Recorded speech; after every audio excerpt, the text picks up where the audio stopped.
டேய் உன் மகன் வந்து என்ன அவனோட போயிருச்சா, அப்படியா இப்படியான்னு சேர்ந்துருக்கிற அந்த சமூகம், சார். அதே சமூக கட்டமைப்பு தான். அந்த கோவத்தில் போய் இவன் போய் கொலை பண்ணிடுறது. சரிங்களா? இதுக்கு தான் அரசாங்கத்தை வந்து நான் ஏன் தனிச்சட்டத்தை உருவாக்கணும்னா, இப்போ ஆணவ படுகொலை நடக்குது, ஒரு தலித்துனா ஆட்டோமேட்டிக்காக வன்கொடுமை தடுப்பு சட்டம் அங்கே போயிடும். இப்போ இதுக்கு வந்து யாரு கொண்டு போவா? அந்த பெண்மகள் சொல்கிற ஸ்டேட்மெண்ட் தானே. அதுக்கு தான் சிறப்பு சட்டம். இது புரிஞ்சு தொலைய மாட்டேங்குது அவங்களுக்கு. நீங்கள் கேட்டீங்க, கரெக்டாக கேட்டீங்க. ஏங்க கூட்டணியில் இருக்கிறீங்க, ஏங்க அதுக்கு வந்து நீங்கள் வந்து வாங்கி தர முடியல. நாங்கள் பல முறை சொல்லிட்டோம்ங்க.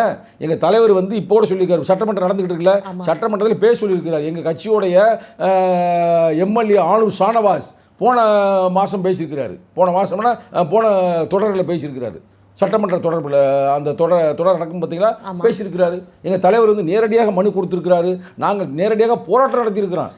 எங்கள் கடைசியாக வந்து திருநெல்வேலியில் அந்த தம்பி ஒருத்தனை கொலை பண்ணாங்கல்ல, என்ன பேர்? சுர்ஜித் கவின். கவின்.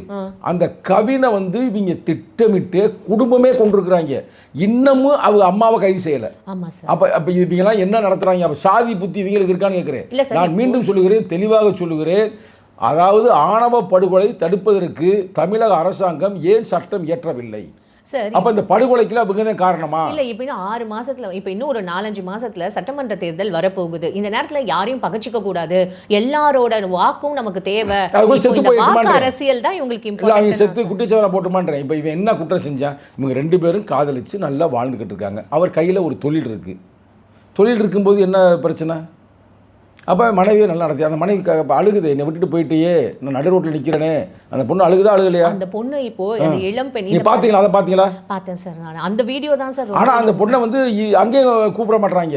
இப்போ செத்து போயிட்டாங்க, அங்கே போய் அதை அடக்கம் பண்ண போகணும்ல. மனைவி அவங்களும் விட்டுட்டு போயிட்டேன் நடு ரோட்டில். இப்போ அப்பயே தான் விட்டுட்டு போயிட்டாங்க.